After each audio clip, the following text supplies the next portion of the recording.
Hey guys, some gamer dude here. So today we're going to look at the budget Gold Paladin cards, starting with the Great Silver Wolf Garmore. He is what you'd expect, a triple rare grade 3 Excel Circle 12,000 power grade 3 Gold Paladin. And I'm kind of happy Garmore stayed in Gold Paladin this time around. The original one had a lot of promise and it was beautifully thematic, but it was garbage in terms of implementation, whereas the Great Silver Wolf Garmore from the first Gold Paladin trial deck was vastly superior to anything Gold Paladin got for ages, especially in the English format. So, he has two effects. Continuous Vanguard Circle. If you have one or less cards in your hand, all of your rearguards cannot be attacked nor retired by your opponent's card's abilities. Thing is, the ability part doesn't really matter because most of your opponent's effects are going to happen before they attack, at which point you have two cards in your hand from Twin Drive at the very least. So it's mostly for things that happen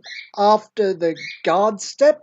So yeah, that's not a good ability. It's probably going to be useful sometimes, but not regularly. And then he has a great ability.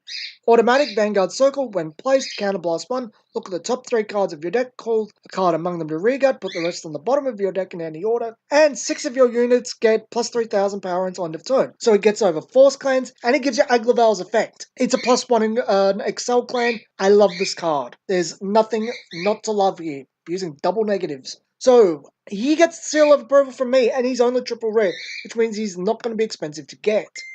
Versus the normal Gold Paladin deck, the non-budget one, which has 8 Vanguard rares now, I think. That's not cheap at all, guys. I made jokes about Alfred hurting your wallet, but Ezel rips your wallet in half. But Garmore doesn't. And Garmore, I think, is decently powerful.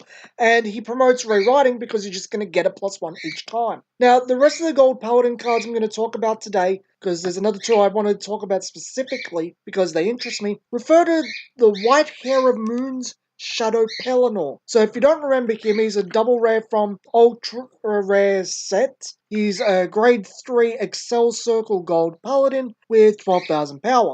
And his effects are automatic, hand at the end of a battle that your rearguard attacked hit a Vanguard of grade 3 or higher. Counterblast 1, Soul Blast 3, ride this unit as stand, and it gets -1 drive until end of turn. And automatic, at the end of a battle that your rearguard attacked a Vanguard, Counterblast 1, return that unit to your hand. So, the first ability is alright. It's another Vanguard attack that is decently strong. It's actually somewhat reminiscent of the original Spectral Duke Dragon in some respects. But, where this gets interesting is they've printed 2 cards that directly support this card and help Gold Paladin extend its attacks and actually fill out those Excel circles. So, let's go to Direct Goal, a grade 2, 5,000 shield, 9,000 power Gold Paladin. He's a common, so he's not going to be hard to get. Automatic Rearguard Circle when your Vanguard is placed, so Pelennor does that during battle. If this unit is in your front row, not hard. Counterblast 1, so you're probably using 3 Counterblasts this turn from that alone. Choose 2 grade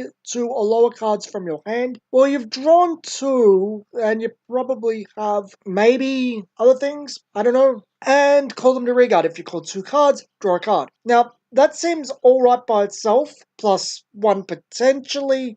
You get 2 things out, so you get to fill up one of the Excel circles or call over one of your rearguards. But where it gets a bit interesting is the Knight of Energetic Steel, Blenius. And that's not easy to say. He's a grade 1, 10,000 shield, 8,000 power Gold Paladin. Nothing to say there, but automatic rearguard circle when your grade 3 or greater Vanguard is placed. So, Pelennor again. Put this unit into your soul, draw a card, and call a card from your hand to rearguard. The problem with this ability is you have to call the card, but again, it plays into Pelennor. You ride Pelennor, either of those ones are going to fill up that Excel circle you just got. Personally, I'd prefer Direct Goal because, to be quite frank, it's easier to just take the -1 from the hand and get the extra attack than fiddle around and hope Blenius gets you something you need or you have something you need. But there's a lot of cool stuff, and if you need to set up for it, it's not a big deal. I didn't twin drive into what I needed. We'll hold back Pelennor and go for it next time. Maybe next time we'll get the cards we need. And Garmore, you can just rewrite it. Yes, again, Counterblast 3. I know.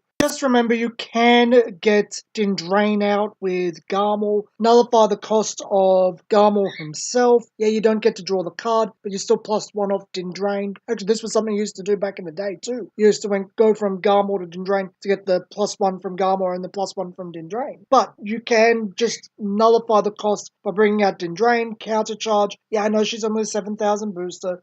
She becomes 10,000 for the turn. It's really not that big of a deal when you're trying to manage resources. Plus, you might be able to call over it and whatnot. But there's some cool stuff here.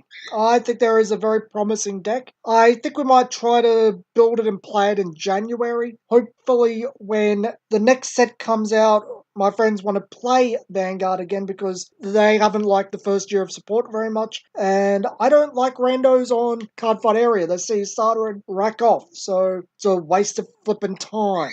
Anyway, thanks for listening. This has been Some Gamer Dude, and I'll see you guys next video.